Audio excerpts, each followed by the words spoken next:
Hi, I'm Charbria Shine, and welcome back to Max Out Girl.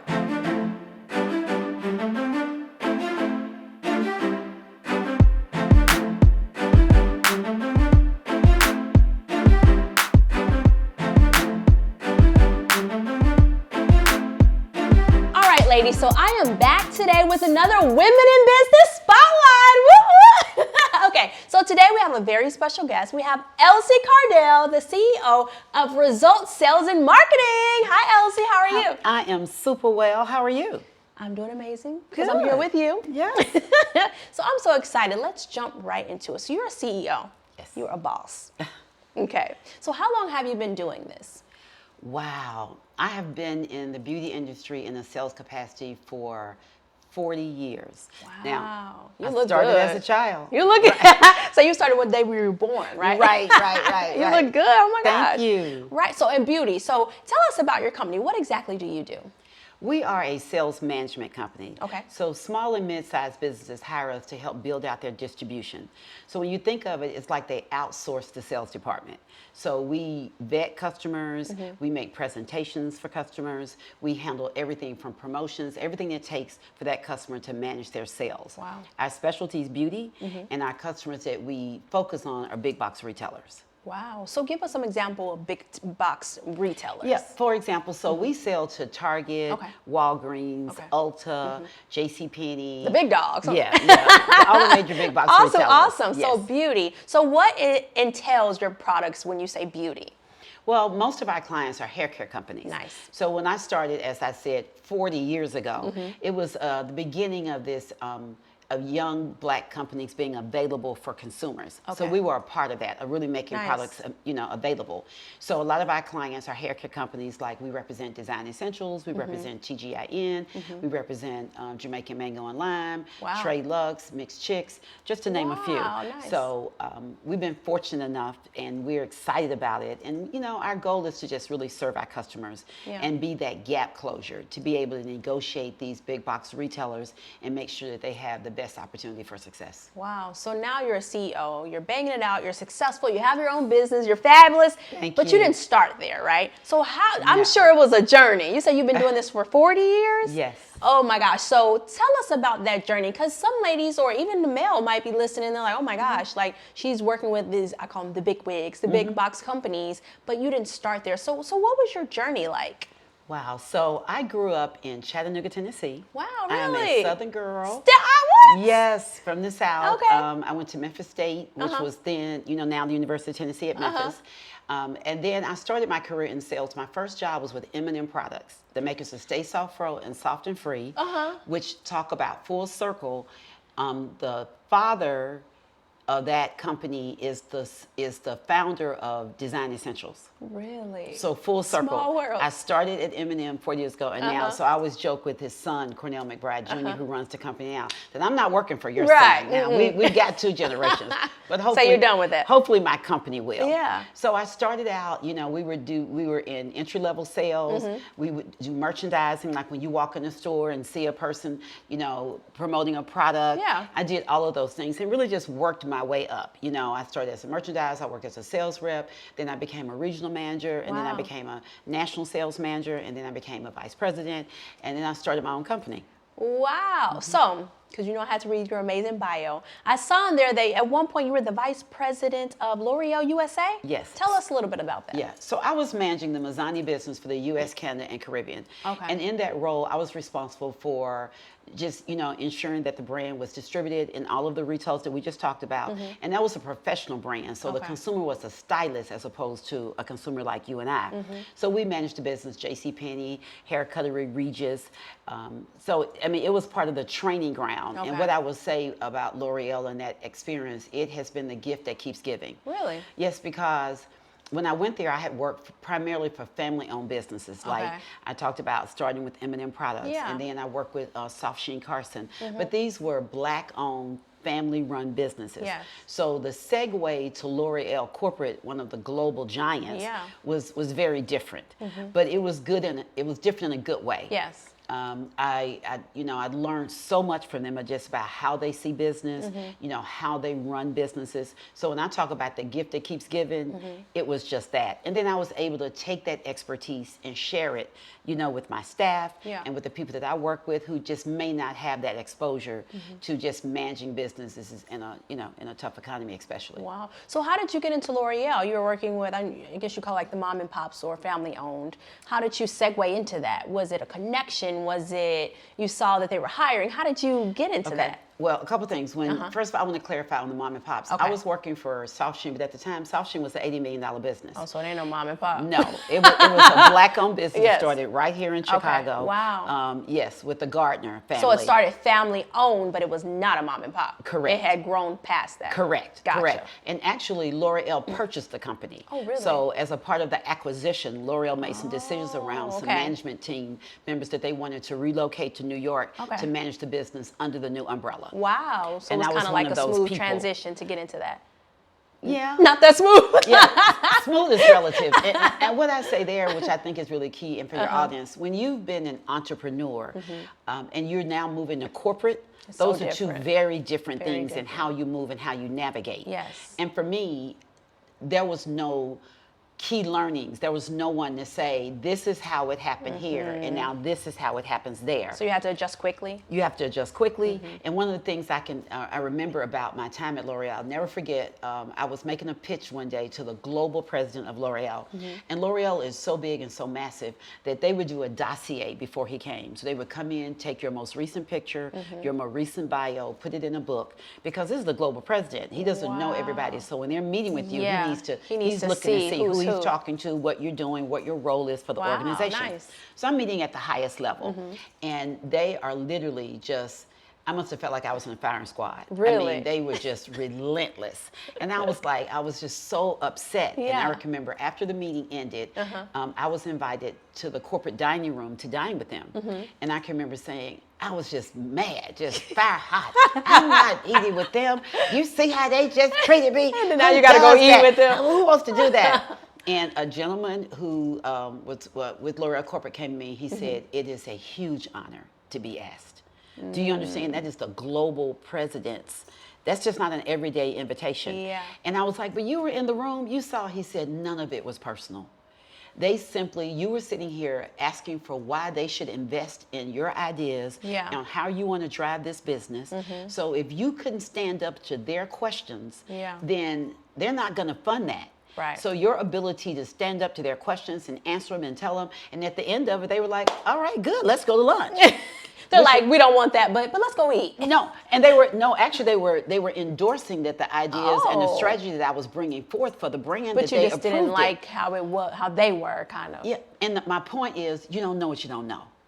You just don't know what you don't know. So I'm sitting here filtering it through my narrow vision. But it wasn't even of that. Working. No, wow. This is a global organization that you're standing here saying this is your strategy. Yeah. If you can't defend it to us, how are you going to defend it in the marketplace? Yes. But there was no one to say to me, to teach that to this is how the French work, or this is how corporate works. Yeah. So you need to be prepared. That's the story that I want the takeaway to be. Yeah. And so many times for entrepreneurs, you don't know what you don't know.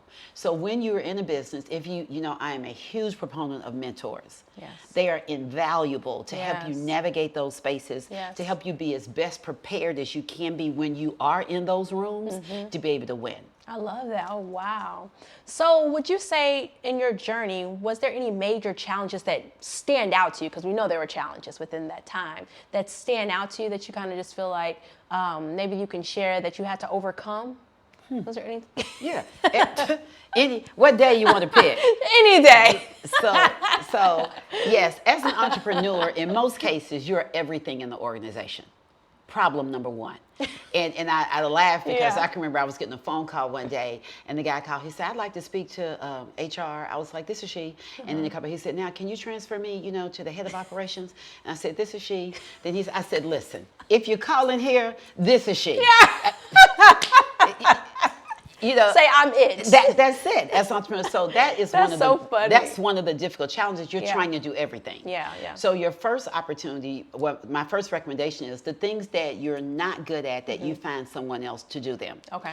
And don't believe that you can't afford to hire them. What you can't afford is not to hire them. Because you can't, you need traction. Yeah. So for example, our company, we're a sales company. We build out distribution and we're good at it. Okay. That's what we do. We're not marketeers. And I Okay. tell people all the time, my company is results, sales, and marketing. So they'll come to me for marketing and I say, listen, it's in the name because it's so important for us to be successful. But I am not a marketeer. My strength is distribution. Okay. So you need to get a marketeer. And for us as a company, one of the pillars we look for before we take your business is that you have one. Makes sense. Because they're going to give me the reason to believe. They're going to get your product ready. They're going to make sure that your UPC code scans. They're going to do all those things. Okay. I always refer to us, we're the last leg of the relay race. Okay. So you Makes think about, sense. Olympics ended, the anchor rate, you need to have all of those things, then come to me to be able to put you on shelf, to be successful. Yeah. So, for example, I'm not an accountant, but I have a good one. Okay. I'm not an attorney. But you have a But good I one. have a good one. Yeah. Teamwork makes the dream work. I love that. So as entrepreneurs, don't try to do everything. Be good at what you're good at, and don't be afraid to let people help you. Yeah, I love that. So how do you balance everything? So you are an entrepreneur and you live in this amazing city. And I know it was so hard for us to connect because you are busy. Now I'm busy, but you are busy. So how do you manage it all? I know some of my listeners might feel like I am an entrepreneur. I'm overwhelmed. You might have friends, family, your work life, travel. How do you do it? Well, You're like, I'm trying to figure it out. yeah. Actually, I think you have to prioritize what's most important first. Okay. So I live in Chicago and I live in Atlanta. Okay. So that's part of my travel. I have dual homes. But you have to make the main thing the main thing. Okay. So you have to decide what matters. So I remember when I started my company, I'm just going to sidebar for 1 second. Okay.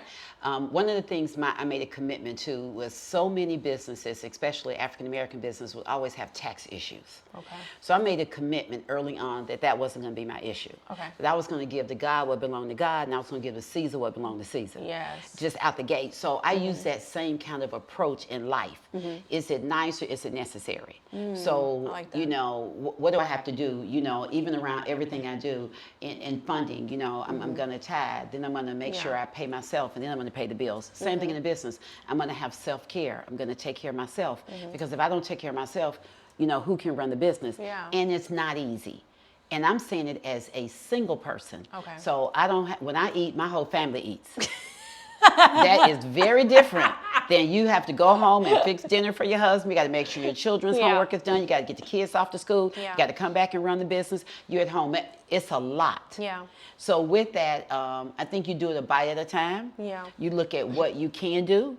My experience is that you cannot do everything well.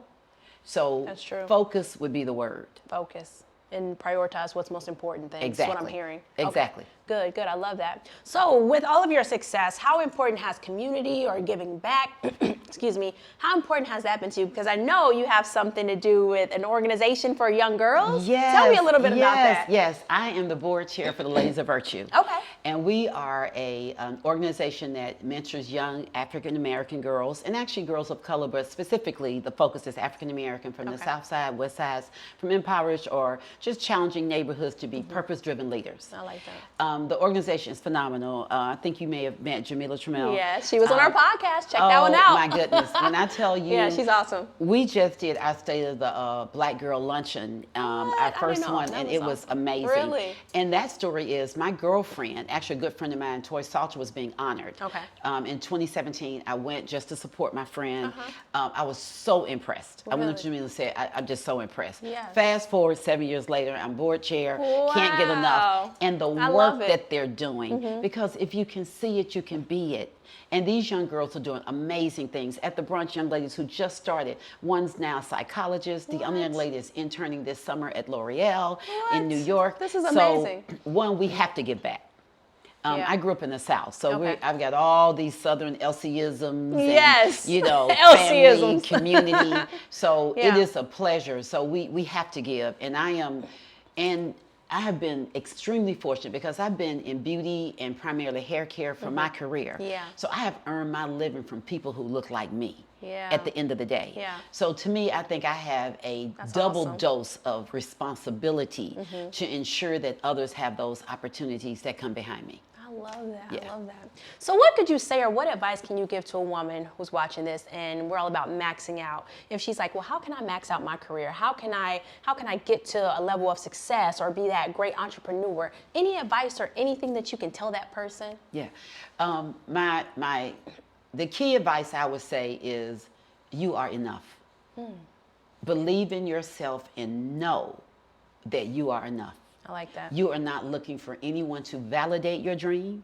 You're not looking for anyone that you have to convince them. If you know it, and then, I'm a spiritual girl, and if God gave it to you, listen, you can do all things through Christ who strengthens you. Yep, amen. So, but you have to know that. You have to be unapologetic about your confidence and your boldness when you walk in the room. It's okay. Yeah. So I think that's huge for an entrepreneur. I love it. Because a lot of days it's a lonely day, and you have a dream vision that you're trying to make a reality that takes step by step, day by day, prayer by prayer. Yeah. I have one of my segments when I finally learned how to trust God as an entrepreneur. Yeah. And that was because, and in all fairness, as I talk about it, for entrepreneurs, I didn't, God loves a cheerful giver. So it's not like I just went and said, I'm just locked and loaded with God. I just trust him to do it. Yeah. That is not how it happened. Okay. It was 3 o'clock in the morning, and I couldn't sleep.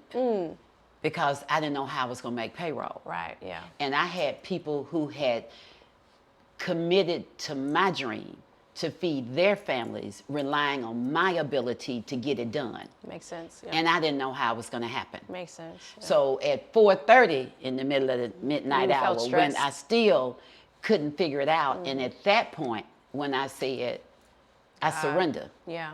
Because It's too much. well, I don't have any answers. Yeah, What it's about too that? much pressure. Yeah, you don't have to answer, yeah. So, and for me, at the next day, this is a true story. The next day, I was approved for a $50,000 line of credit Wow. that I wasn't even going in the bank to apply for. Wow. So all I want to say, if God guides it, he provides it. Yeah. And you have to trust and believe that. But you also have to make sure that God is guiding it. We give him a whole lot of credit for stuff he didn't do. tell you to do. He ain't tell you nothing hot mess. Then got in another hot mess looking for it. But Now his grace and mercy got to help you out, Yes. because he ain't tell you to do that. and he will. He And will. it's okay. Yeah. You know, you have to be able to pivot as an entrepreneur. Yeah. But I say that to say that, again, you have to just, be unapologetic. You have to be bold. But you also have to prepare. Okay. Talk about that a little bit. Yeah, we have to prepare. We tend to think, and it's funny, we were talking before we started around even relationships, and I'm going to just use that as an example. I was talking to my girlfriend today, and she was saying, I'm ready. I'm ready to get for my business. I'm ready for my husband. I'm ready to just, I said, so is ready desire or preparedness? It's a difference. It is the same thing in every area of life. So preparedness is doing the work. Yeah. You got to do the work. Not There's just no way want it, around but- the work. You yeah. have to do the work. So in that case, if you're going to start your business, you have to do your research. You have to save your money. When you first go in business, all you're going to do is spend money. And the money coming in, but money going out. So you have to prepare for that. Yeah. You have to, do everything that you can to give yourself the greatest opportunity for success. I love that. So, yeah. Thank you. That's amazing. Ladies, you hear all this knowledge, so you better soak it up. So this is awesome. So if they wanted to find out more about what you're doing, where can they get information about your company? You can find us at our website, which is resultsalesmarketing.com. You can find me, Elsie Cardell, on my IG page, Elsie Cardell Empowerment on YouTube. Nice. Facebook, Elsie Cardell. So you can find me, and then we can definitely make sure you can connect with our company as well. I love it. Thank you so much for coming on. Oh, it was my pleasure. This was amazing. This was so Thanks much for fun. having You're me. welcome. And I just want all the girls to max out. Come on. That's what they need to do. Y'all see this lady. She's amazing. Go follow her. Go check this out. Share this to anybody who you feel like this is going to encourage. Also, go back and check out Jamila's. Also was amazing. As you know, you guys can follow me at Charbria Shine, at Max Out Girl on everywhere. As long as you guys don't forget too, we got a lot of stuff coming up, so we got to talk about it. Single Woman Chronicles, my stage play, November 9th, the Harris Theater, Chicago. Yes, yes. You want to check that out. It's going to be an amazing, fun time. We're going to have the pink pre-show party right before. If you're interested, that's an add-on. And also, we have some pop-ups celebrating some things coming up. So August 31st, this weekend coming up, we're going to have our pop-up at Chicagoland Popcorn in Maryville, Indiana, celebrating our pink popcorn collaboration. September 7th at Barbara Bates, Ladies' Day Out. We are going to be celebrating our collaboration. Make sure you come out in Chicago at Barbara Bates Boutique. Also, make sure that if you're interested in being a vendor or purchasing an ad in our book, we're going to be giving that out to our 1,500 patrons at Single Woman Chronicles in November. Check it out. If you want to share this and tell someone else, make sure you do that. So again, if you want to be a sponsor, if you want to be a vendor, if you want an ad, email us at info@charbriashine.com. So again, today, we hope we said something that encouraged, inspired, and elevated your thinking. And always remember to max out, girl. Yeah. I'm Charbria Shine. Talk to you next time. Bye, guys.